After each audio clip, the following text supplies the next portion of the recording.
Bonjour, je m'appelle Flora Schwartz, je suis postdoctorante à l'Université de Nîmes et de Toulouse Jean Jaurès et je suis lauréate d'une bourse de recherche pour l'enfance de la Fondation Mustela.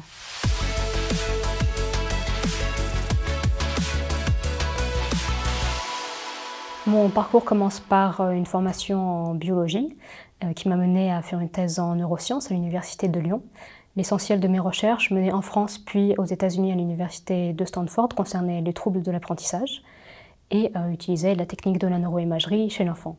Aujourd'hui, à l'Université de Nîmes et de Toulouse Jean Jaurès, mes recherches étudient le jugement moral chez l'adulte et chez l'enfant.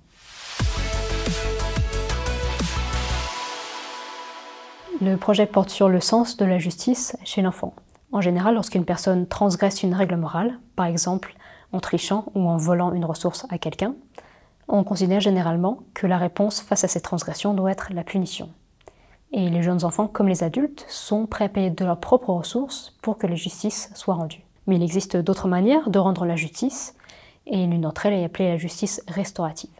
La justice restaurative vise avant tout la réparation de l'injustice subie, en prenant en compte l'intérêt général et aussi la compensation éventuelle des victimes. Il existe peu d'études en psychologie actuellement à ce sujet, et en particulier chez l'enfant. Si bien qu'on ne sait pas dans quel contexte les enfants comprennent et acceptent la justice restaurative.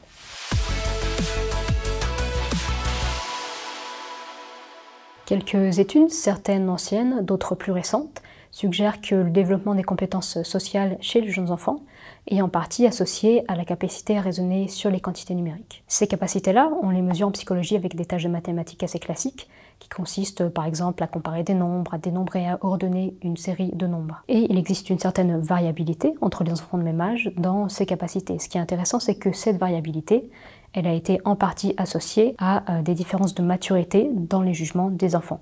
C'est-à-dire que les enfants qui auraient de meilleures capacités à raisonner sur les quantités pourraient montrer un jugement qui ressemble davantage à celui des adultes. Donc en associant des tâches de mathématiques à des tâches de jugement moral, on va pouvoir déterminer dans quelle mesure ces capacités à raisonner sur les quantités peuvent en partie être liées à la préférence pour la compensation, pour la punition ou pour l'équilibre entre les deux.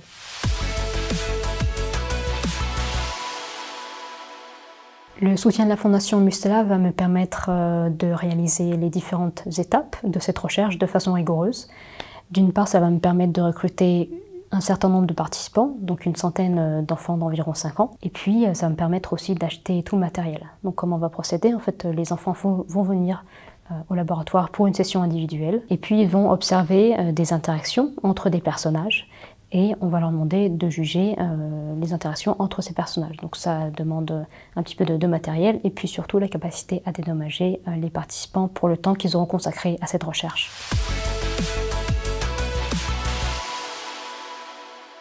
Pour conclure en quelques mots, j'espère que ce projet de recherche permettra de générer des connaissances dans un domaine qui reste encore assez peu exploré. Et puis à titre plus personnel, j'espère qu'il me permettra d'initier certaines collaborations avec des chercheurs spécialistes du domaine, ce qui pourrait être que bénéfique pour la suite de mes recherches.